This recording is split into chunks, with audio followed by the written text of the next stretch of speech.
The definition. Make some noise for my friend and yours, Dylan Keith!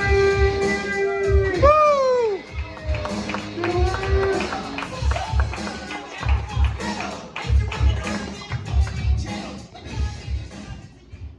Keep it going for Marquette. I did tell you is he's the one beating the cows for the cheap milk. How we doing tonight, Seller? Doing good? I'm not. I was driving here and I saw a billboard that said poles and holes. And I was intrigued. So I had to look it up when I got here. Turns out it is not a cornhole tournament run by the Northern. No, it sucks, right? So disappointing. I do want to start this with a question though. You, sir, you look like the perfect candidate that can answer my question.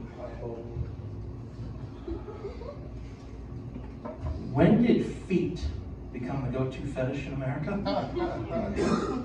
Seriously, everybody, like everyone's like, oh, I've got a fetish. Everybody instantly goes, feet. Like, I mean, what's up with that? I know King of the Hill was a good show, but it didn't have that much of a pull. There was actually, season 4, episode 20, the whole episode about Peggy being a full fetish model. It's weird as hell. It's insanity. Did Quentin Tarantino have that much of an impact on American culture to where it's like, oh yeah, foot fetish, that's the way to go? It's craziness out here. But I did see a study earlier this week, as Gallup poll, 21% of people have a work best friend. This is getting to be an all-time low in America.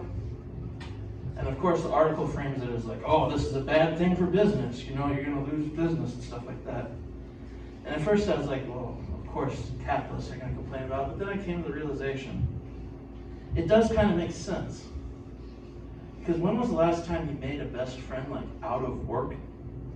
Like it's like you can't just go up to a bar. You just can't go up to somebody and be like, hey, my name's Dylan, how are you doing? And you can't do that once you're an adult. It's just fucking insanity. Like when you're kids, it's just like, oh, hey, you like monster trucks, cool. Let's go play with these trucks in the sand. Adults, it's like, oh god, am I coming off as a pervert? Neurosis everywhere. Fucking bitch. But no. You guys got any plans for Valentine's Day? I thought it's just like one just like, no. I speak for the group. Nobody has plans. I took a poll. This is the consensus. No. You guys look like you're couples. You guys have plans for Valentine's Day? They're just all just like, God, why are you talking to me? No, it's, I don't know. I've got a buddy of mine that actually got engaged a couple months ago, so I suppose he'll probably think he's already done his Valentine's Day gift. That is not going to work. But he did it out in a public park. And he was sitting there, and then he said, all of a sudden everybody started staring at me. And I told him, like, obviously. There are 3 things people are going to stare at in public. People doing unexpected things, crime, public proposals. There wasn't any crime, despite the fact that he lives in Boston. I know it seems like a statistical improbability, but that's just how it is. There were no nuns rapping. Obviously, everybody's going to look at you. So yeah, so he proposed. She said yes. This would be a pretty awkward story if she said no. And then everybody, you know, cheered.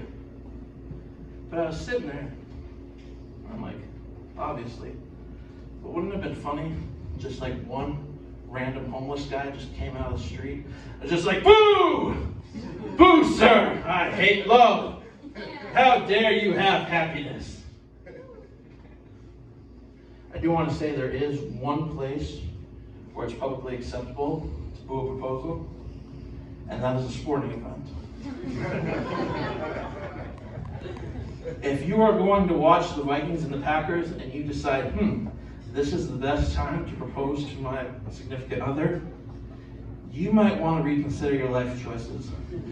And this is coming from a guy who looks like he's proposed 3 times at sporting events. That's my time. Thank you so much.